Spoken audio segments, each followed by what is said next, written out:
কবিতা পাঠের সময় এখন।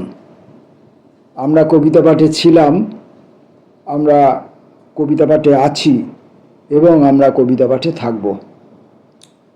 আজকে আমরা একজন তরুণ কবির, নবীন কবির, সদ্য টাটকা কবির একটি সদ্য প্রকাশিত কবিতার বই নিয়ে এসেছি। কবির নাম সঞ্চালী রায়। এর আগে কবির একটি ছড়ার বই প্রকাশিত হয়েছিল, ছড়ার টি-20 এই নামে।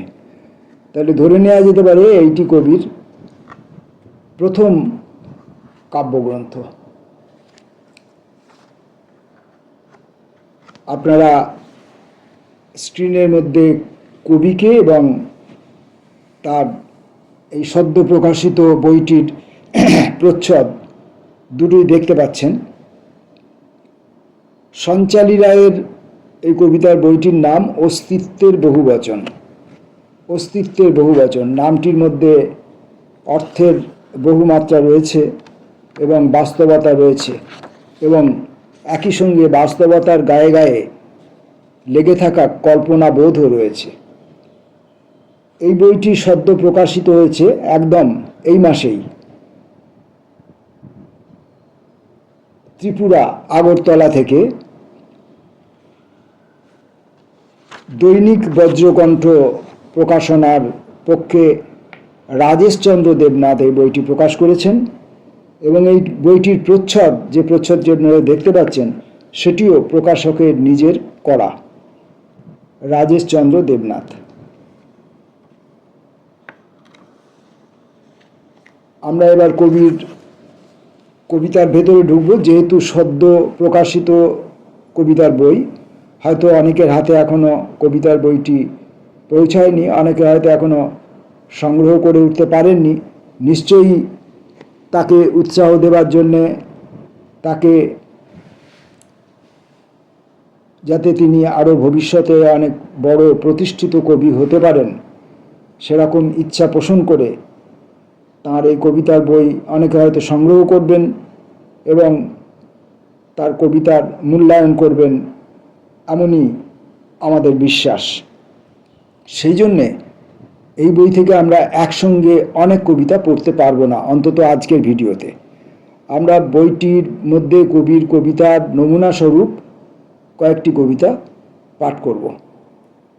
প্রথম কবিতার নাম তিন জন্ম। কবিতার কারিগর আমি, নিজের ভিতরকে ঠুকে ঠুকে ভেঙে লিখতে পারি একটা বা অনেকগুলো কবিতা। কবিতার শিক্ষার্থী আমি, আমার চোখের সামনের প্রকৃতিকে প্রতিদিন পড়লে লিখতে পারি কয়েক হাজার কবিতা। কবিতার শিক্ষিকা আমি, কারোর চোখে প্রবল রঙিন স্বপ্ন দেখলে তাকে কবিতা লিখতে বলি। আমাদের জীবন একটু না হয় কবিতার মতো সুন্দর হয়ে উঠুক। এই কবিতাটির মধ্যে, কবিতাটির কাব্যগুণের থেকেও অনেক বেশি কবির আত্মপ্রত্যয় প্রতিষ্ঠিত হয়েছে। এখানে কবি নিজেকে কবিতার কারিগর বলে দাবি করেছেন। এখন কবিতার কারিগর বলে তার এই যে দাবি, আমি আশা করব এই দাবির প্রতি তিনি তার ভবিষ্যৎ জীবনে সুবিচার করবেন। কারণ কবিতার কারিগর হতে গেলে বাংলা কবিতার যে একটা সুদীর্ঘ ইতিহাস রয়েছে, সেখানে প্রচুর ভাঙা গড়া হয়েছে। সেই ভাঙা গড়ার ইতিহাস সম্পর্কে তাকে অবহিত হতে হবে।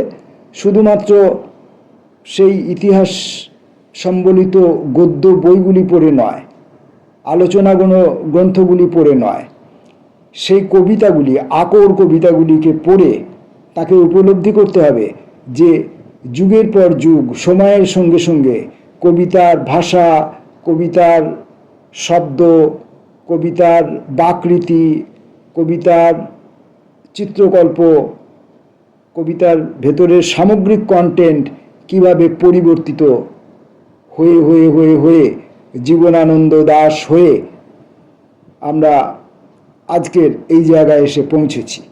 এবং এর মধ্যে কবিতার যে আবহমান কালের যে কবিতার ধারা, তার পাশাপাশি আরও অনেক ছোট ছোট ধারা সময়ে সময়ে সৃষ্টি হয়েছে এবং সময়ে সময়ে সেগুলো ডিজলভ হয়ে গেছে।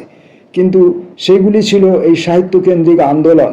সেই সাহিত্যকেন্দ্রিক আন্দোলনগুলি আমাদের এই যে কবিতার যে মূল ধারা, এই মূল ধারাকে সময়ে সময়ে সমৃদ্ধ করেছে। সেগুলো সম্পর্কেও আমাদেরকে জানতে হবে। তাহলে কবি নিজে ভবিষ্যতে কবিতার কারিগর হিসাবে নিজেকে প্রতিষ্ঠিত করতে গেলে কি কি কারিগরি শিক্ষা তাকে আয়ত্ত করতে হবে সে সম্পর্কে তার একটা ক্লিয়ার ধারণা হবে।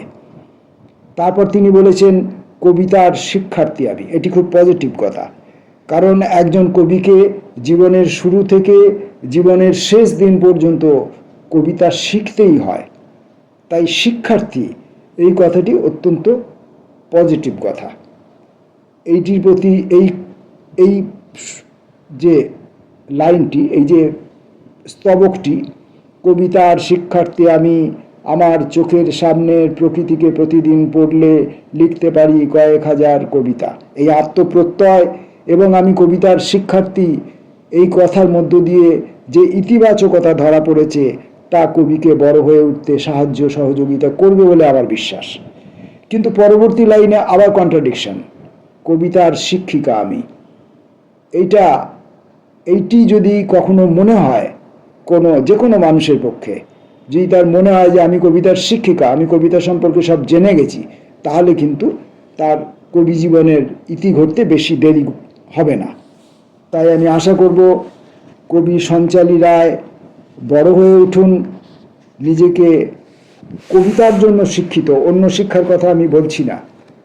অন্য যত রকমের শিক্ষা সমাজে আছে, যত রকমের একাডেমিক শিক্ষা আছে, সেগুলি কিন্তু সবই কবিতার পক্ষে মুখ্যত অন্তরায়।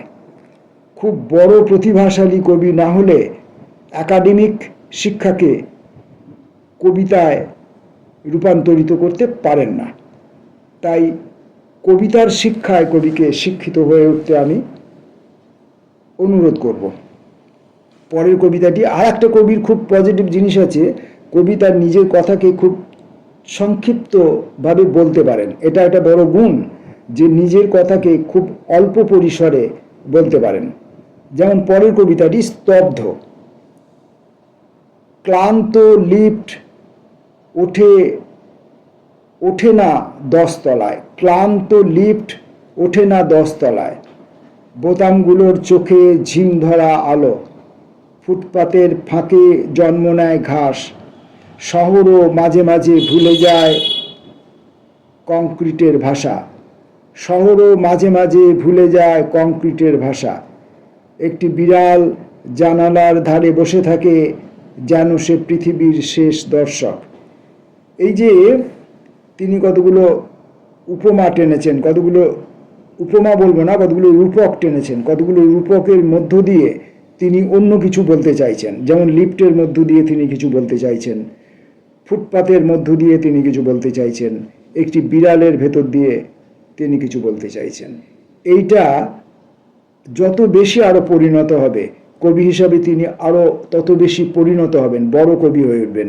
আর তার জন্যে যে সবচেয়ে বড় গুণটা দরকার, যে কম কথায় কবিতাকে ব্যক্ত করা, অনুভূতিকে ব্যক্ত করা, শিথিল না হয়ে পড়া, অতিরিক্ত ভাষণ না দেওয়া। কবিতার মধ্যে ভাষণধর্মিতা বা গল্পমুখীনতা কবিতার পক্ষে খুব ক্ষতিকর, যেটা এই কবির এই প্রথম কবিতার বইতেই নেই, যেটা খুব পজিটিভ লক্ষণ। কবি ভবিষ্যতে আরো বড় কবি হয়ে উঠবার একটা প্রথম লক্ষণ এইখানেই আমি দেখতে পাচ্ছি। আমার মতো লোক, আমি তো খুব একটা লেখাপড়া জানি না। সঞ্চালী রায়ের এই নতুন বইটি থেকে, অস্তিত্বের বহুবচন থেকে, আমরা আরেকটি শেষ কবিতা পড়ব আজকের মতো। কিছুই নেই। রবিবারের সকালকে ছিঁড়ে ফেলে সোমবারের ভিড়, রবিবারের সকালকে ছিঁড়ে ফেলে সোমবারের ভিড়, রবিবারের সকালকে ছিঁড়ে ফেলে সোমবারের ভিড়। একটি ছাতা উল্টো হয়ে আকাশকে ধরে রাখছে, হাতে ধরা সংবাদপত্রে নেই কোনো খবর, শুধু সাদা পৃষ্ঠায় ছড়ানো গরম রোদ। এখানেও কবি কিছু অ্যাবস্ট্রাক্ট কথাবার্তার মধ্য দিয়ে কিছু বাস্তব কথাবার্তার কথা বলেছেন। আর সবচেয়ে বড় কথা, কবি যে এই যে অস্তিত্বের বহুবচন কবিতার নামকরণটি দিয়েছেন, এই সত্যটির সঙ্গে তাকে সারা জীবন যাপন করতে হবে। আমাদের যে অস্তিত্ব সেটি কোনো নির্দিষ্ট সীমায় বেঁধে রাখলে চলবে না, আমাদিকে বহু বচনের অধিকারী হতে হবে। অর্থাৎ আমাদের অস্তিত্বের বহু রকমের স্বরূপ থাকতে হবে।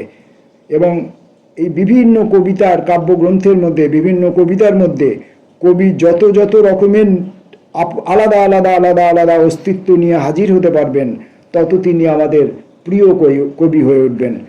কবি সঞ্চালী রায়কে বড় কবি হয়ে ওঠার জন্য আবেদন জানাবো, তাকে শুভেচ্ছা জানাবো এবং তাকে ধন্যবাদ জ্ঞাপন করব তার এই কবিতার বইটি আজকে আমি পড়তে পারলাম বলে।